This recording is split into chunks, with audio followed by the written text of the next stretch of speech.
Jessa, POV. Huminga ako ng malalim at muli kong itinusok ang IV catheter. Ngunit hirap pa rin akong hanapin. Sinubukan ko pa ng isa.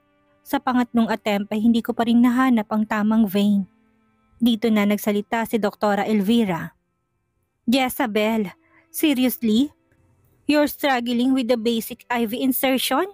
Even a college student could handle it with ease. We don't want the patient to suffer just because you don't know what are you doing. Do we? Mahinahon ngunit malaman ang mga sinabi nito. Tahimik akong nagtitimpi dahil ramdam ko ang banayad na pangungutya na nagmula sa mga sinabi ni Doktora Elvira. Kanina pa talaga niya ako iniimbierna.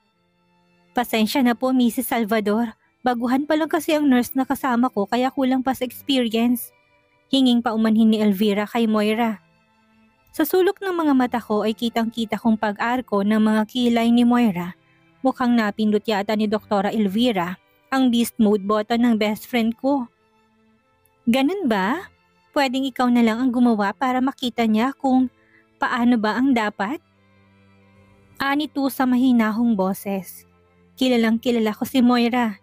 Kabahan ka na kapag ganito kalambing ang tono ng boses niya. At sinamahan pa ng matamis ng ngiti ng walang dahilan. Gumanti ng ngiti si Doktora Elvira at pinalitan ako sa pwesto ko. Agad akong tumabi upang bigyan daan siya.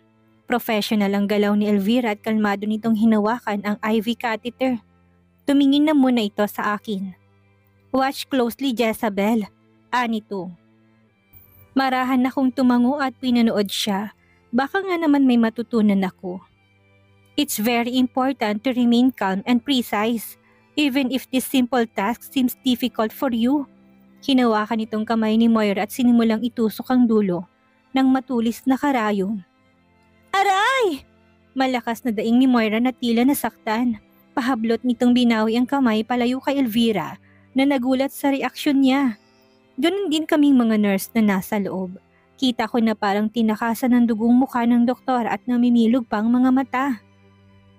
Habang si Moira naman ay hinihipan ng balat na tinamaan ng karayom, nilingon nitong isa sa mga kasama naming senior nurse na si Michelle. Ikaw na lang ang magtuloy, ani Moira. Alinlangan man ay sumunod ito sa utos ni Moira. Naramdaman ko ang awkward na tinginan ng mga kasamahan ko nang umatras si Elvira at pinalitan ni Michelle. 4 na beses na sinubukang itusok ni Michelle ang catheter bago pa tumatagumpay na natapos ang dapat gawin.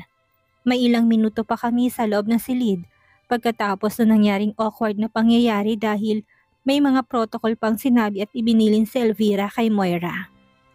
Nang okay ng lahat ay nagpaalam ng doktora kay Moira. Ngunit bago kami tuluyang umalis ay nagsalita si Moira. Miss, anito. Sabay-sabay kaming napalingon, napatingin pa kami sa isa't isa. Inaalam kung sinong miss ang tinutukoy ng best friend ko. Ngunit kay doktora lang ito nakatingin. Kita kong pagtigas ng mukha ni Elvira. Siguradong hindi nito nagustuhan na tinawag siyang miss. Sinabon nga niya ako dati dahil tinawag ko siyang ma'am. Kasi nga sabi niya she work hard for that title daw. Ngunit ngayon ay kailangan itong magpigil dahil asawa lang naman ng CEO ang kaharap niya. Muling nagsalita si Moira, nakatingin pa rin sa doktora.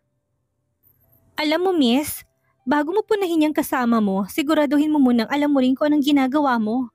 Pareho lang naman pala kayo, lamang mo lang sa kanya. Edad, nakataas ang kilay na saad ni Moira, muli pa'y namutla. Si Doktora Elvira nang makitang matari na mukha ni Moira. Yes ma'am, anito sa mababang tono bago tuluyang lumabas ng silid. Sumunod kami sa kanya papalabas. Nang nasa may pintuan na ako nilingon ko si Moira. Pagtingin ko sa kanya ay kininditan niya ako sabay pagpapakawala na nakakalokong ngiti. Out na sana ako pero pasimple muna akong bumalik sa silid ni Moira. Yumuko ako at marahang binuksan ang pintuan ng silid nito upang matiyak kung walang empleyado ng ospital sa loob. Napatalon ako nang bigla na lang may pumisil sa puwatan ko. Ay, titi ng kabayo! Gulat na sabi kong ubod ng lakas. Paglingon ko'y sa Alexis ang nakita kong malawak ang pagkakangiti. Bastos to!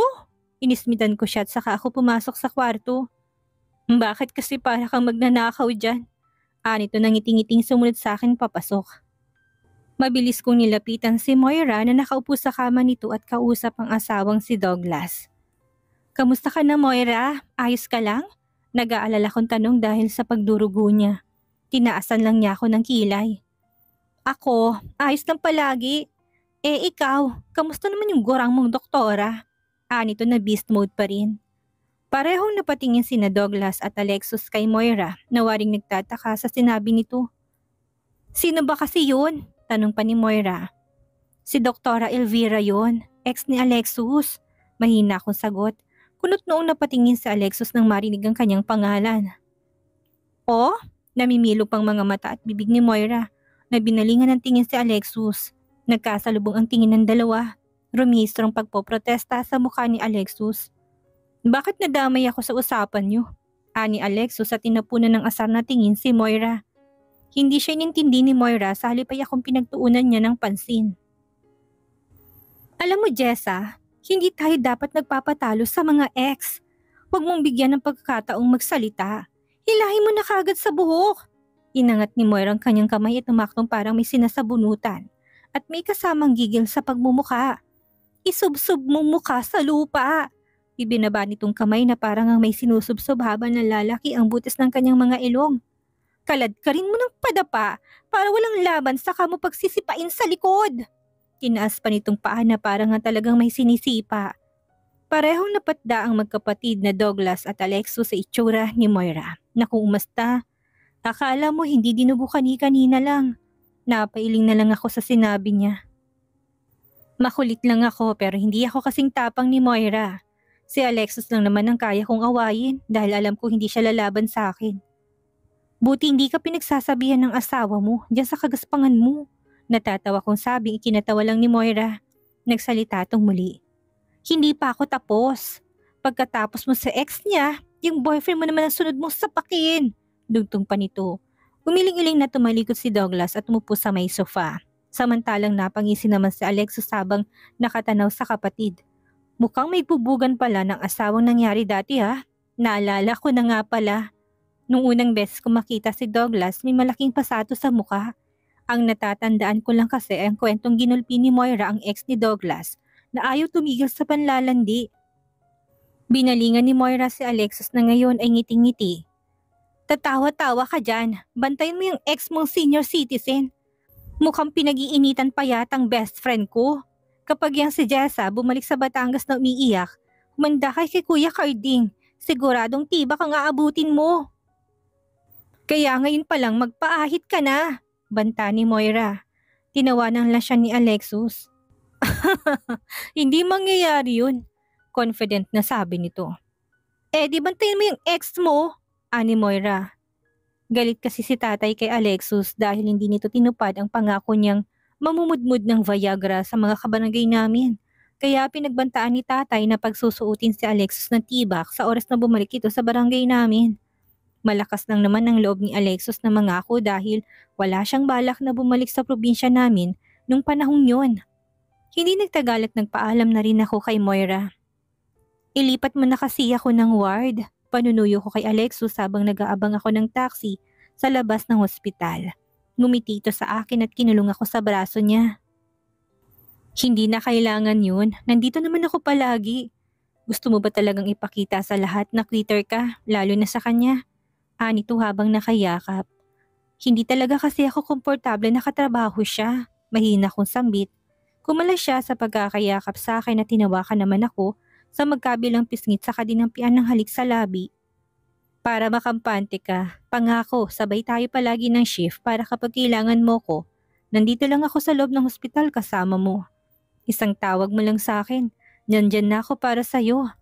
Hindi ko hayaang mapahamak ka. Sana nga wala siyang gawin mo sa akin na masama. Nakita mo naman kung paano niya ako ipinahiya sa conference. Kung hindi ka pa dumating, naku, pahiyang-pahiya na ako. I don't think she would do anything to harm your work. She has her own reputation to protect too. Naglabas na lang ako ng buntong hininga. Kapag ako talaga pinahamak niyang ex mo, huwag mong sasabihin sa akin hindi ako lumapit sa'yo. Pangako, sabay palagi ang shift natin. Kapag nandito ka, nandito din ako. Kaya isang sigaw mo lang, pakinig ko na. Nitong nakangiti. Kahit paano ay gumaan ang aking pakiramdam sa sinabi ni Alexus. Araw-araw na lang na pumapasok ako ay pinapanalangin ko na wag sana si Doktora Elvira, ang doktor na makakasama ko.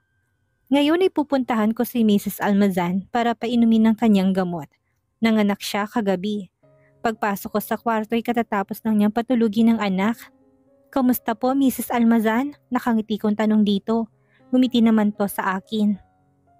"Cheryl na lang, mukhang magkasing edad lang naman tayo." Nakangiti nitong sabi pero halatang hindi to komportable. "May problema ba, Cheryl?" Tanong ko. Gusto ko na kasi maglinis ng katawan kaso ang tagal naman dumating ni Mama. Pakiramdam ko tuloy sasakit ang ulo ko. Medyo nanlalagkit na rin ako. Nito, gusto mo bang tulungan kita habang tulog pang anak mo? Alok ko sa kanya. "Naku, wag na. Nakakahiya naman sa'yo." "Okay lang. Lagi ko naman tong ginagawa. Para maging presko na yung pakiramdam mo." Pangungumbinsi ko. Nahihiya man ay nagpatulong na rin siya sa akin sa loob ng banyo habang ang asawa naman ito nagbabantay sa kanilang anak. Palagi ko naman talaga tong ginagawa kaya hindi na ito bago sa akin. Sobrang pasasalamat nito nang matapos linisin ng sarili. Saka ako umalis ng kanilang silid. At kapag minamalas ka nga naman, nakatoka ako ngayon sumama kay Doktora Elvira na mag-round sa mga pasyente niya. Hanggang ngayon kasi ay pinag-iinitan pa rin niya ako, lalo na nung mapahiya ito dahil kay Moira. Dadaanin niya ako sa mga pasimpleng banat, yung mga komentong pagmumukhain akong tanga.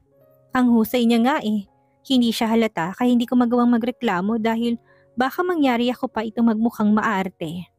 Kailangan ko rin mag-ingat sa mga kinikilos ko dahil boyfriend ko si Alexus. Ang ganda ng reputasyon niya at ayokong ako pang dahilan para mapahiya ito. Ako at si Nurse Martang sumama kay Dr. Elvira na mag-rounds ngayong araw. Nagtungo kami sa pasyenteng si Cheryl, yung pasyenteng nilinisan ko. Nadat na namin siyang may nakakabit na dextrose at medyo nilalagnat. "So tama nga suspecha ko na may endometritis ka kaya medyo mataas ng temperature mo at nananakit ang tiyan mo. Yan din ang reason kung bakit medyo may amoy discharge mo. According dito sa test, meron kang infection sa lining ng matres." "Ano po ang endometritis? Infection sa loob ng matres. Nangyayari ito minsan after manganak, lalo na sa kagaya mo na dumaan sa cesarean section. Because of these symptoms, kailangan natin itong gamutin agad para maiwasan ng complications." "Ganun po ba? Ano pong mangyayari sa akin?" Nag-aalalang tanong ng pasyente. "There's nothing to worry. Bibigyan kita ng malakas na antibiotics para labanan ng infection. Imo-monitor ka namin para siguraduhin na gagaling ka. Kailangan lang natin ng konting time and proper care." "Makakasama po ba ito sa asawa ko, doktora?" "Maaga nating na-detect so maagapan agad natin to. Karamihan sa mga cases na to, mabilis namang gumagaling basta maaga nating na-intervene." "Thank you po, doktora. Susundin namin lahat ng sasabihin niyo. Kung may nararamdaman kang kakaiba, ipaalam mo agad sa akin o sa mga nurse." Lumingon sa akin si doktora. "Jezabel, administer 2 grams of Citraxone via IV to Mrs. Almazan 3 times per day for 7 days. Prepare it promptly." Nito. Medyo nagtaka ako sa narinig kaya nag-alinlangan ako nagtanong. "Doktora, ang usual dosage po ba ng ceftriaxone ay 2 grams 3 beses sa isang araw? Hindi po ba masyadong mataas?" "Nurse Jezabel, I know bago ka palang nurse, but I don't need your second opinion. Gawin mo na lang ang inuutos ko. Naiintindihan mo ba?" Matigas at malimig ang tingin na ibinato niya sa akin. Ano pa bang magagawa ko kung doktor na ang nag-utos? "Yes po, doktora." Tango na lang ang aking nagawa. Bumuntong hininga na lang ako. Sa bagay, bakit ko nga ba ka-questionin ang order ng tinitingalang doktor sa ospital na ito? Ano bang alam ko? May pag-aalinlangan man ay sinunod ko na lang ang order niya.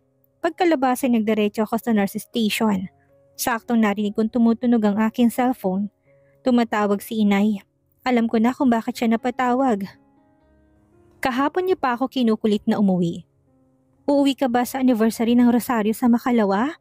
Wika ni inay sa kabilang linya. "Hindi ko po sure, inay. Nagamit ko kasi yung bakasyon ko sa Liliw." Paliwanag ko. Alam din niya ang pagsama ko sa pamilya Salvador sa Laguna. "Ang tagal mo nang hindi umuuwi. Maganda sana kung makakarating ka at Sinukmanian festival pa naman yun, ani inay. Napakamot na lang ako ng ulo. Tanong ko po muna si HR kung pwede pa ako mag-leave kahit na 2 days lang. Tawagan ko na lang po kayo kapag okay na. Yun na lang ang aking naging tugon. Bago ko ibaba ang tawag, diretso na sana ako sa nurse station na makaramdam ako ng pananakit ng tiyan kaya tumakbo na muna ako sa restroom. Nag-aalburuto na naman ng aking tiyan dahil may nakain yata akong hindi nagustuhan ng aking tiyan kaninang tanghalian.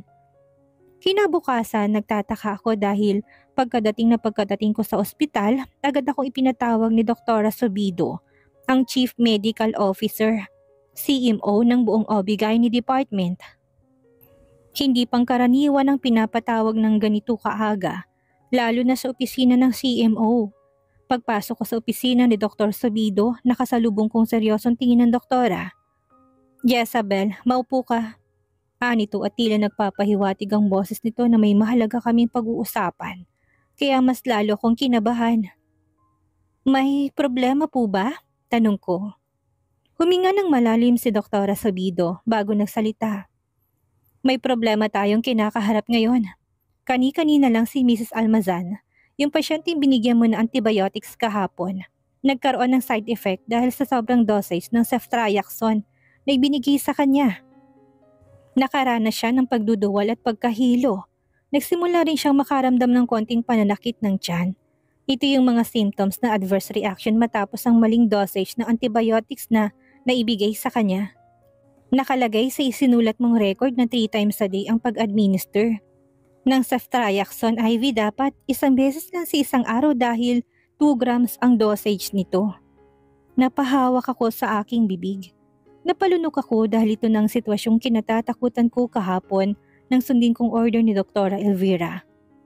"Pero doktora, tinanong ko naman po si Dr. Elvira tungkol sa dosage, kaso pinutol agad ako ni Dr. Sovido.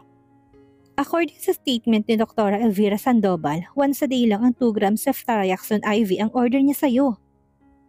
At dahil walang signature yung doctor's order, I'm sorry Jezabel, pero ikaw ang mapuputukan sa nangyaring ito." Sobrang kinakabahan ako. Eto na nga yung sitwasyon na kinatatakutan ko. Tinanong ko naman po si Dr. Elvira about sa dosage kasi medyo diskumpiyado nga rin po ako sa order niya. Kaso sinabi niya sa akin na basta gawin ko na lang daw po ang pinag-uutos niya. Tinignan ako ni Dr. Sobido na tila naintindihan naman ang aking kalagayan. "Jezabel, alam ko madalas na ginagawa natin dito yung mga verbal orders. At kahit ako guilty sa ganyang practice minsan, nakasanayan na natin yan dito sa ospital, lalo na sa mga urgent situations. Hindi na natin minsan nasusunod ang protocol ng hospital." Nagbuntong hininga na muna si Dr. Sobido bago muling nagsalita. "Pero ngayon, ibang usapan ito dahil nagkaroon ng problema. Lalo pat nagalit kanina yung asawa ng pasyente. Kapag ganitong may adverse effect na nangyari, every detail iniimbestigahan niya ng administration. At dahil walang pirma si Dr. Sandoval sa order na yon, I'm sorry to say, pero baka malagay sa alanganin ang sitwasyon mo." Napalunok ako at bumigat ang aking pakiramdam. Unti-unti nang namumuong mga luha sa sulok ng aking mga mata. Alam ko nagkamali talaga ako dahil hindi ko pinapirmahan kay Dr. Elvira ang order nito. Papipirmahin ko naman talaga yung doctor's order kaso nag-alburuto yung tiyan ko hanggang sa mawala na to sa isip ko.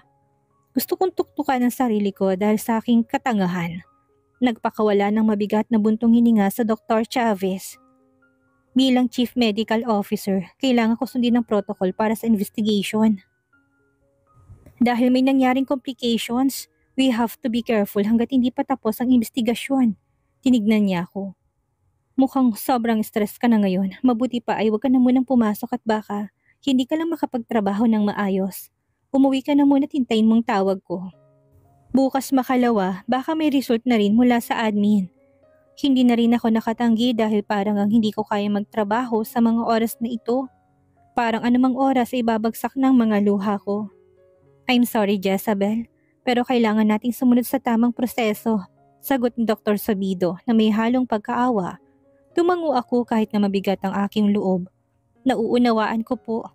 Laglag ang aking balikat na lumabas ng silid na yun at naglakad patungo sa locker room at kinuha ko ang aking gamit sa lumabas na ng hospital. Hindi ko alam kung saan pupunta sa mga oras na ito. Dapat ay nagtatrabaho ako pero heto't mukhang malapit na ako mawalan ng trabaho. Naisipan ko magtungo sa coffee shop sa tapat ng hospital. Pagdating ko sa loob ay kinuha kong aking cellphone para tawagan si Alexus. Sigurado kung alam na nitong nangyari at malamang ay nag-aalala na ito para sa akin. Tinipa ko ang kanyang number at tinawagan ngunit hindi ito sumasagot. Sinubukan ko pa siyang tawagan muli ngunit nakaapat na attempt na ako hindi pa rin ito sumasagot. Tenext ko na lang siya upang sabihin ko anong nangyari. Mahigit 10 text messages na ang nasend ko ngunit nakaisang oras na ay hindi pa rin ito nagre-reply. Bakit kung kailangan ko siya ay saka pa ito hindi mahagilap? Kung alam ko lang na mangyayari to, sana pala'y pinagpilitan ko na lang kay Alexus na alisin na niya ako sa OB/GYN ward kahit may masabi pa tungkol sa akin ng ibang empleyado. Kesa naman ganito na nasa bingit ng alanganin ng profesyon ko. Hindi ako makapaniwala na itinanggi ni Dr. Elvira ang ginawa niya matapos niya akong pagsabihan kahapon. Hindi naman pala niya kayang panindigan ang mga salita niya. Narinig kong tumutunog ang aking phone. Dali-dali ko yung sinagot ngunit si Inay palang tumatawag. Makakarating ka ba bukas? Tanong ni Inay sa kabilang linya. Tinatanong nga pala niya kanina kung makakauwi ako bukas. Nakalimutan ko na mag-reply dahil sa masamang balitang bumungad sa akin sa ospital. Sige po, sagot ko. Hindi din nagtagal ang usapan namin ni Inay. Iniisip ko pa rin kasi ang problema ko. Wala naman talaga akong balak umuwi dahil ubos na nga ang bakasyon ko pero sa tingin ko ay uuwi na lang muna ako.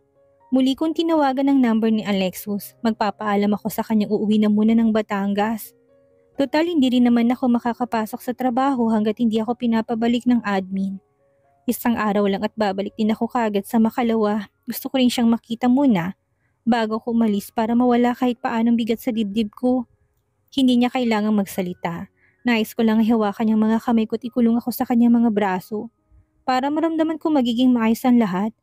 Nagulat lang ako kanina sa balita ni Doktora Sabido pero ngayon ay kalmado na ako. Mas inaalala ko yung pasyente. Sana naman ay maging okay na at hindi na lumala pa. Alam ko may pagkukulang din ako sa aking trabaho pero malinis ang aking konsensya at yun ang papatibay sa akin ngayon para lumaban sa kasong haharapin ko. Nakailang tawag na ako ay hindi pa rin sumasagot si Alexus. Siguro'y busy to sa ER kaya nagpa siya akong lumabas na ng coffee shop at bumalik sa ospital upang puntahan siya. Medyo busy na sa buong hospital kaya wala akong makitang kakilala na pwedeng pagtanungan kung nasan si Alexus. Kaya dumiretso na lang ako sa opisina nito pero wala din siya doon. Umuwi na lang kaya muna ako sa kondo upang doon na maghintay ng sagot mula sa kanya bago bumiyahe pa Batangas para kumuha na rin ng mga damit. Iti-text ko na lang siya para malaman niya kung nasaan ako. Ayaw ko rin siyang mag-alala para sa akin kapag nalaman niyang nangyari. Habang naglalakad ako papalabas ng ospital ay napadaan ako sa opisina ni Elvira. Siguro kailangan ko rin siyang harapin upang kausapin. Tatanungin ko lang siya kung bakit niya idinedeny ang order na sa kanya naman mismo nang galing. Never naman ako natakot sa kanya. Hindi ko lang siya pinapatulan kahit nagigil na ako dahil superior ko pa rin siya. Hindi naman ako kagaya niya unprofessional. Bukas ang pintuan ng kanyang opisina kaya hindi na ako kumatok at sumilip na lang ako sa loob. Para akong pinutukan ng bomba nang makitang nakatayo ito at may kayakap na lalaki. Walang iba kung hindi si Alexus. Nakasubsob si Doktora Elvira sa dibdib nito habang hinahagod naman ni Alexus ang likod ng dating kasintahan. Tila inaalo upang tumigil sa pag-iyak. Parang sinaksak ng kutsilyong puso ko dahil sa aking nakita. Nakakatawa lang dahil siya pa itong may ganang magdrama at umiyak sa harapan ni Alexus gayong pakana naman niya ang lahat. Very well done, Doktora. Well played dahil pati si Alexus paniwalang paniwala sa'yo. Kaya pala hindi ko siya mahagilap kung kailan ko siya higit na kailangan. Yun pala ay kayakap nitong babaeng nagdulot sa akin ng kapahamakan. Ang sabi niya, isang sigaw lang ay darating na kaagad siya. Hindi pala para sa akin, kundi para sa ex niya. Sa halip na hanapin muna niya ako at mag-alala para sa akin ay mas inuna pa nitong puntahan at damayan ng dating nobya. Mapait akong napatawa, mukhang may magkakabalikan yata ah. Sa sobrang sakit na nakikita ko ngayon sa aking harapan ay mabilis na pumatak ang aking mga luha.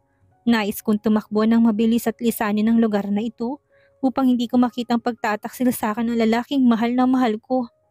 Ngunit bago pa man ako nakatalikod ay napatingin sa direksyon ko si Alexis at nagsalubong ang aming mga mata. Napakabilis kong tinakbo ang daan papalabas ng hospital. Saktong may taxing nakaparada kaya mabilis akong nakasakay. Nang papalis ng taxi nilingot kong pintuan ng hospital at nakita ko si Alexis na tumatakbo papalapit. "Taksil!" sigaw ng utak ko. "Manong pakibilisan po!" Utos ko sa driver at pinaharurot naman niya ito. Habang papalayo ang sasakyan ay tanaw ko mula sa side mirror ang refleksyon ni Alexis na tumatakbo ng mabilis at hinahabol ang taxi na sinasakyan ko, ngunit hindi na niya kami nahabol. "Ma'am, saan po tayo?" tanong sa akin ng taxi driver. Inalis kong bara sa aking lalamunan at saka nagsalita. "Sa istasyon po ng bus, papuntang Batangas."